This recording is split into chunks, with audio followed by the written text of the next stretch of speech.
Dan ibadah kepada Allah Subhanahu wa taala jangan disalahpahami, dipersempit maknanya. Kadang sebagian orang itu memahami ibadah itu cuma sholat sama puasa, zakat, haji, rukun Islam, tok itu tok.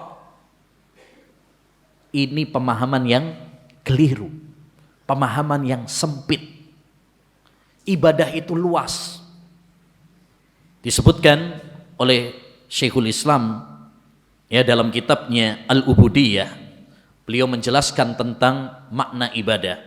Ismun jami'un likulli ma yuhibbuhu wa huwa yarda minal aqwali wal af'al adh-dhahirah wal batinah.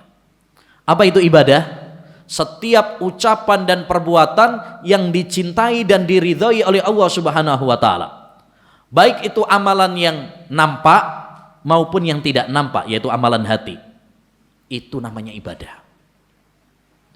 Pokoknya setiap ucapan dan perbuatan asalkan dicintai, diridhai oleh Allah Subhanahu wa taala, itu namanya ibadah. Salat dicintai dan diridhai oleh Allah, berarti itu ibadah. Puasa, zakat, haji itu ya dicintai dan diridhai oleh Allah Subhanahu wa taala. Ya. Namun ma'asyiral muslimin rahimahnya, bukan hanya sebatas itu saja. Kita berbakti kepada orang tua kita itu dicintai sama Allah Subhanahu wa taala, berarti itu ibadah.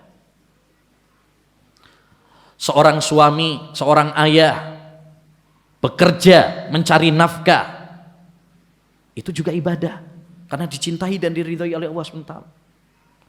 Berpahala. Makanya Nabi sallallahu alaihi wasallam mengatakan apa? Innaka lan tunfiqa nafaqatan tabtaghi biha wajhahu illa ujirta 'alaiha. Ya walau ma taj'alahu fi fayyi imra'atik. Tidaklah kamu memberikan nafkah ikhlas hanya mengharapkan wajah Allah Subhanahu wa taala, kecuali kamu akan diberi pahala walaupun hanya sesuap nasi yang kamu suapkan kepada istrimu. Jadi itu pahala, Pak.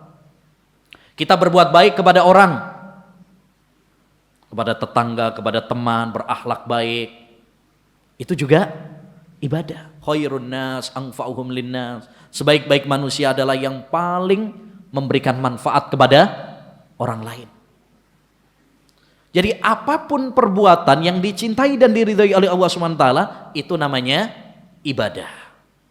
Luas ibadah itu. Bahkan ma'asyiral muslimin, ya, sebagai faedah, amalan-amalan yang sifatnya mubah, hukum asalnya hanya boleh kalau kita meniatkannya untuk mendekatkan diri kepada Allah Subhanahu wa taala, itu namanya ibadah juga, dapat pahala. Contoh, makan, minum, tidur, itu kan hukum asalnya apa? Mubah. Hukum asalnya. Maksudnya mubah itu apa? Sampean melakukan yang enggak dapat pahala, enggak melakukan juga enggak dosa. Itu namanya mubah.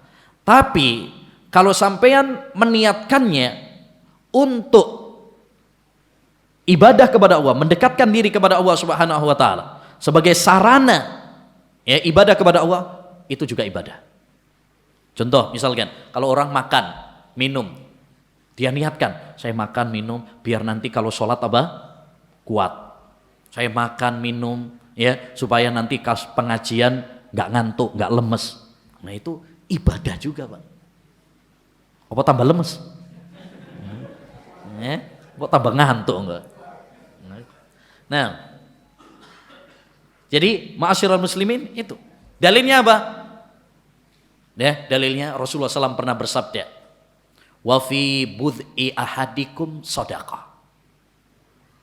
Wa fi bud'i ahadikum. Budh itu artinya seorang suami menggauli istrinya, itu sedekah. Ya, 17 tahun ke atas ya. Ya. Seorang suami berhubungan badan dengan istrinya, itu sedekah, artinya berpahala. Nabi pas menyampaikan itu, para sahabat langsung kaget. Ya Rasulullah, ayati ahaduna syahwatahu wa yakunu lahu fi ajr. Wahai Rasulullah, bener dah. Gak salah dah sampean. Ya. Mosok orang melampiaskan syahwatnya, ya, kemudian dia dapat pahala. Artinya itu gak usah disuruh, gak usah dikasih pahala, orang pasti bakal melakukan. Orang itu kebutuhan kayak makan dan minum. Apa mending ditambahi dikai pahala, wah, tambah semangat. Taib. Lalu apa kata Nabi? Ara'aitum idza wada'aha fil haram akana alaihi wisrun. Bukankah dia kalau dia meletakkan syahwatnya pada tempat yang haram, dia dapat dosa? Ini dia zina misalkan. Apakah dia berdosa? Ya, tentu dosa. Maka begitu pula kalau dia meletakkan pada tempatnya yang halal, yaitu kepada istrinya, berarti dia ya berpahala. Ya, ini dalil yang menunjukkan bahwa masalah-masalah yang mubah, asalkan kita meniatkannya untuk ibadah. Misalkan tadi hubungan badan, niatnya apa? Untuk menjaga diri kita dari hal-hal yang haram, menjaga memperoleh anak-anak yang saleh. Niatkan seperti itu, maka apa? Itu menjadi ibadah. Nah, ma'asyiral muslimin rahimani wa rahimakumullah. Semua kita pasti pengen ibadah kita ini diterima sama Allah Subhanahu wa taala.